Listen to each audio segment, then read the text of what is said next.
तो hello friends, नमस्कार। मैं राहुल मिश्रा स्वागत करता हूं आपका बाबा जी स्टडी यूट्यूब चैनल के करंट अफेयर्स के सेशन में।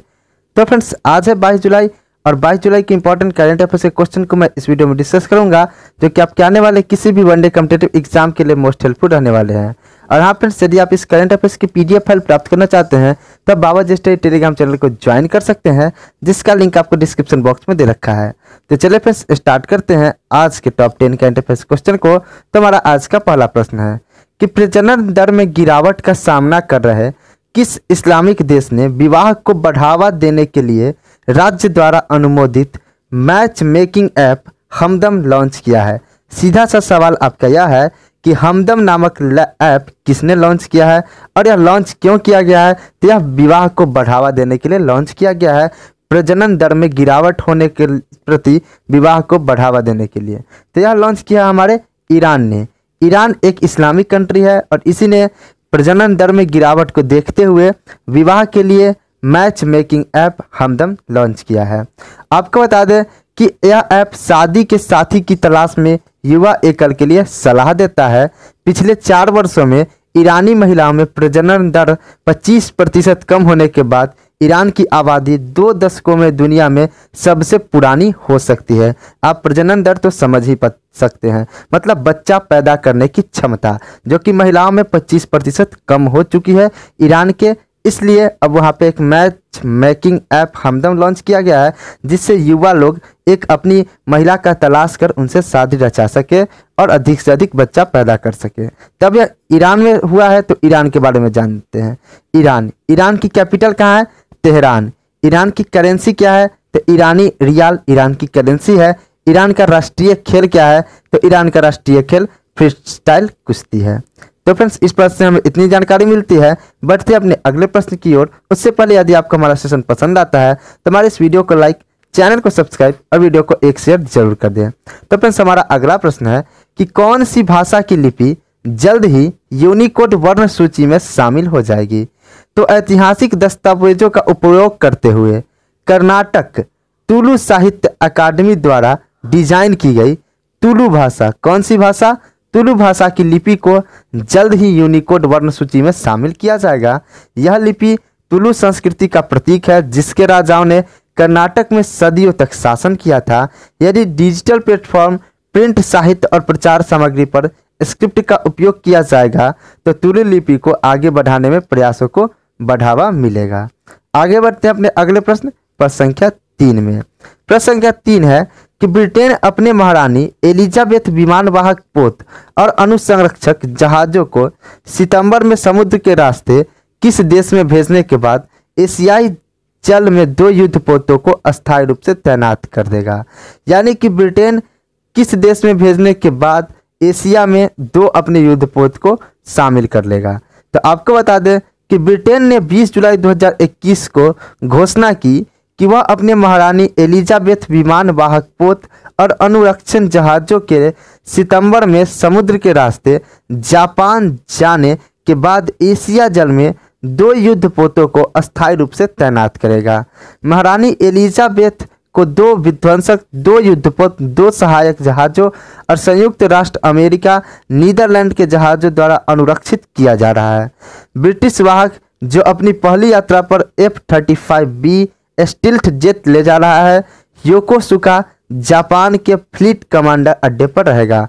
यह भारत, सिंगापुर और दक्षिण कोरिया में रुककर दक्षिण चीन सागर, जिसके कुछ हिस्से पर चीन और दक्षिण पूर्व एशियाई देशों द्वारा दावा किया जाता है के माध्यम से जापान जाएगा। आपको बता दें, अब यह जापान जाएगा तो जापान के बारे में जान लेते हैं। जापान की कैपिटल कहाँ है? टोक्यो। और टोक्यो के नाम आते हैं आपके दिमाग में आ जाना चाहिए कि सन 2020-21 का ओलंपिक कहाँ पे आयोजित किया जा रहा है? तो टोक्यो में आयोजित किया जा रहा है, जो कि जापान की कैपिटल है। 2020 में ओलंपिक होना था, लेकिन कोविड की वजह से इसे 2021 में शिफ्ट कर दिया गया, जो कि कल से आपका स्टार्ट होगा। कल यानी 23 जुलाई से आपका ओलंपिक स्टार्ट हो जाएगा। अब जापान की कैपिटल कहाँ है? टोक्यो। जापान की करेंसी क्या है? जापानी येन। और जापान के प्रेजेंट टाइम के प्रधानमंत्री कौन है? तो योशिहिडे सुगा जापान के प्रेजेंट टाइम के प्राइम मिनिस्टर है। तो फ्रेंड्स, इस प्रश्न से हमें इतनी जानकारी मिलती है। बढ़ते हैं अपने अगले प्रश्न संख्या 4 में। प्रश्न संख्या 4 है कि महाराष्ट्र राज्य कौशल विकास बोर्ड ने ब्लॉकचेन तकनीक का उपयोग करके कुल कितने डिजिटल डिप्लोमा प्रमाण पत्र जारी करने का निर्णय लिया है?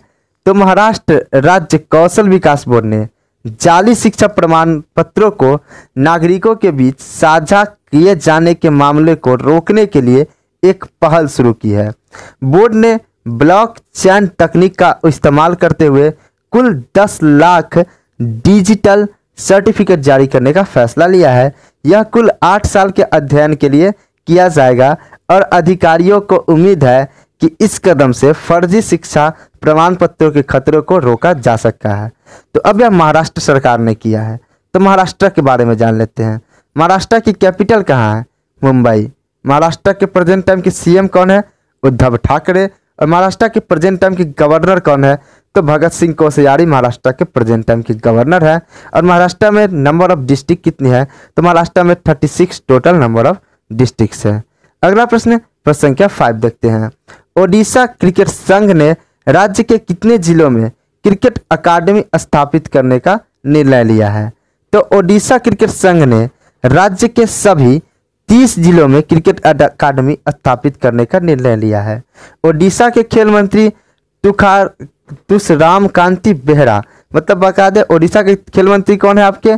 तुषार कांति बेहरा हैं। और उन्होंने यह निर्णय लिया है कि ओडिशा के सभी 30 जिलों में क्रिकेट अकादमी की स्थापना की जाए, जिसमें 15 संबंधित केंद्रों की आधारशिला रख दी गई है। इन्हें ओसीए के डिस्ट्रिक्ट इंफ्रास्ट्रक्चर डेवलपमेंट प्रोग्राम और क्रिकेट अकादमियों के तहत उनकी महत्वाकांक्षी विजन 2024 परियोजना के अनुसार विकसित किया गया। तब यह ओडिशा सरकार ने किया। तो ओडिशा के बारे में जान लेते हैं।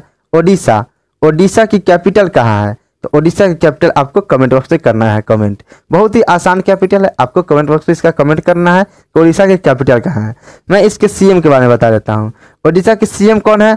तो नवीन पटनायक। ओडिशा के गवर्नर कौन है? तो गणेशी लाल ओडिशा के गवर्नर हैं। और ओडिशा में नंबर ऑफ डिस्ट्रिक्ट कितनी है? तो 30 डिस्ट्रिक्ट है। और सभी डिस्ट्रिक्ट में क्रिकेट अकादमी स्थापित करने का निर्णय लिया है ओडिशा के खेल मंत्री तुषार कांति बेहरा ने। अगला प्रश्न संख्या 6 देखते हैं। वार्षिक AIFF पुरस्कार 2020-21 में महिला emerging footballer of the year का खिताब किसने जीता है?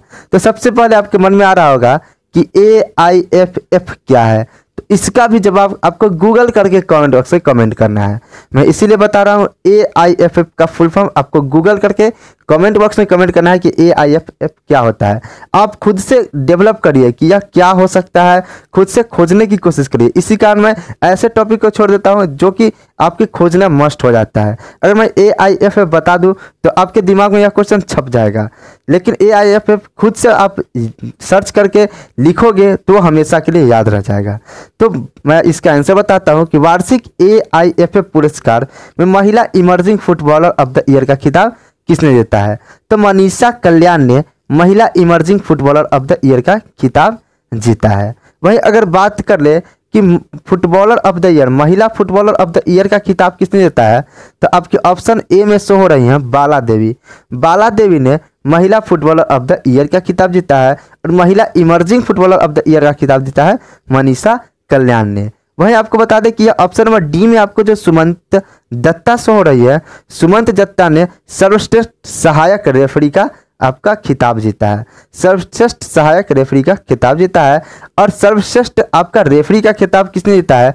तो तेजस नागवेनकर। तेजस नागवेनकर ने सर्वश्रेष्ठ रेफरी का खिताब जीता है। और सर्वश्रेष्ठ सहायक रेफरी का खिताब सुमंत दत्ता ने जीता है। आगे बढ़ते हैं अपने अगले प्रश्न संख्या 7 की ओर। प्रश्न संख्या 7 है कि किसने घोषणा की कि सरकार ने नोएडा गौतम बुद्ध नगर में भारतीय विरासत संस्थान स्थापित करने का निर्णय लिया? तो सरकार ने नोएडा गौतम बुद्ध नगर में भारतीय विरासत संस्थान स्थापित करने का निर्णय लिया। और यह घोषणा जो हमारी की है प्रेजेंट टाइम के संस्कृति मंत्री किशन रेड्डी ने किया। किसने किया? प्रेजेंट टाइम के संस्कृति मंत्री किशन रेड्डी ने किया किशन रेड्डी ने घोषणा किया कि नोएडा गौतम बुद्ध नगर में भारतीय विरासत संस्थान स्थापित किया जाएगा। तो यह प्रश्न आपके लिए मोस्ट इंपोर्टेंट रहता है आपके आने वाले कॉम्पिटिटिव एग्जाम के लिए कि जो आपका गौतम बुद्ध नगर में भारतीय विरासत संस्थान स्थापित किया जाएगा। मतलब कि आपसे क्वेश्चन पूछेगा कि भारतीय विरासत संस्थान कहाँ पे स्थापित किया जाएगा, तो नोएडा के गौतम बुद्ध नगर में। और किसके द्वारा किया जाएगा, तो किशन रेड्डी के द्वारा। और किशन रेड्डी कौन है, तो प्रेजेंट टाइम के सांस्कृतिक मंत्री है हमारे किशन रेड्डी। अगला प्रश्न है प्रश्न संख्या 8। तो फ्रेंड्स हमारा 8वां प्रश्न है कि मिस इंडिया यूएसए 2021 में प्रथम रनर अप किसे घोषित किया गया है। तो यह अर्शी लालानी को प्रथम रनर अप घोषित किया है, जो कि आपके ऑप्शन नंबर बी में शो हो रही होगी। और प्रथम रनर अप अर्शी लालानी को घोषित किया गया है, तो आपका सेकेंड रनर अप किसे घोषित किया गया है, तो सेकेंड रनर अप आपके नॉर्थ कैरोलिना की मीरा कसारी, जो कि आपके ऑप्शन नंबर सी में शो हो रही है, उसे रनर अप घोषित किया है। तब रनर अप की तो बात हो गई, तो विजेता कौन रहा है, तो वैदेही डोंगरे इस मिस इंडिया यूएसए के विजेता रही है। मिस इंडिया यूएसए का ताज किसने प्राप्त किया, खिताब किसने प्राप्त किया, तो वैदेही डोंगरे ने। और रनर अप खिताब किसने प्राप्त किया, तो अर्शी लालानी और मीरा कसारी ने रनर अप खिताब प्राप्त किया। प्रथम रनर अप अर्शी लालानी और second runner up Meera Kasari. अगला प्रश्न प्रश्न संख्या 9 देखते हैं।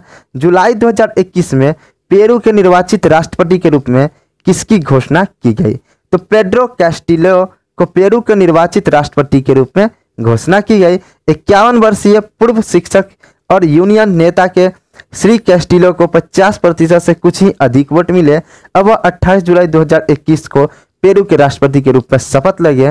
और पेरू के वर्तमान जो राष्ट्रपति है वह फ्रांसिस्को सगस्ती हैं। अब नए राष्ट्रपति आपके कौन हो जाएंगे, पेड्रो कैस्टिलो। पेरू दक्षिण अमेरिका का एक देश है जहां कुछ हिस्सों में अमेजन का जंगल, जो वर्षा वन होता है, विश्व का सबसे बड़ा जंगल अमेजन का जंगल है, वह पाया जाता है आपका कहां पे, पेरू में। अगला प्रश्न प्रश्न संख्या 10 है, जो कि आज का आखिरी प्रश्न है। जुलाई 2021 में इंग्लैंड ने किस वायरस के मामलों में वृद्धि की सूचना की, जो कोरोना वायरस के समान एक अत्यधिक संक्रामक वायरस है, तो इंग्लैंड ने नोरो वायरस, इंग्लैंड ने कौन सा वायरस, नोरो वायरस, जो कि आपसे ऑप्शन नंबर सी में शो हो रहा है, के मामले में वृद्धि की सूचना की, जो कोरोना वायरस के समान एक अत्यधिक संक्रामक वायरस है। ये सब ग्लोबल वार्मिंग की वजह से ये सब देखने को मिलेगा आपको। जितने पेड़ों की कटाई होगी वायरस की संख्या बढ़ती जाएगी। नोरो वायरस अत्यधिक संक्रामक है और उल्टी और दस्त का कारण बनता है, लेकिन आमतौर पर कुछ दिनों में समाप्त हो जाता है। इसमें एक रिलीफ की बात है कि यह खुद ही समाप्त हो जाता है। हमारे शरीर में इतना इम्यून सिस्टम एक्टिव रहता है जो इसे समाप्त कर देता है। यह संक्रमित व्यक्तियों या दूषित सतहों के संपर्क में आने से आसानी से फैल सकता है। यह जो कोरोना वायरस है, जैसे टच से फैलता है, टच करने से फैलता है, उसी तरह से यह भी फैल रहा है। एक व्यक्ति में आमतौर पर नोरो वायरस के संपर्क में आने से 12 से 48 घंटे के बाद लक्षण दिखाई देते हैं। बिल्कुल कोरोना की तरह कोरोना का आपके 72 घंटे बाद लक्षण दिखाई देता है, तो इसकी बात करें तो 48 घंटे बाद लक्षण दिखाई देता है। कोरोना का 3-4 दिन बाद, लेकिन इसके 2 दिन बाद लक्षण दिखाई देने पड़ते हैं। तो यह भी वायरस खतरनाक है। और कहाँ पर इसका पहला मामला दर्ज किया गया, तो इंग्लैंड में पहला मामला दर्ज किया गया। तो फ्रेंड्स ये थे आज के टॉप 10 करंट अफेयर्स क्वेश्चन। उम्मीद करता हूं कि आपको यह सेशन पसंद आया होगा। यदि वीडियो पसंद आए तो हमारे चैनल को सब्सक्राइब, वीडियो को लाइक और वीडियो को एक शेयर जरूर करें। तो मिलते हैं अपने नेक्स्ट सेशन में, तब तक के लिए जय हिंद, जय भारत, वंदे मातरम।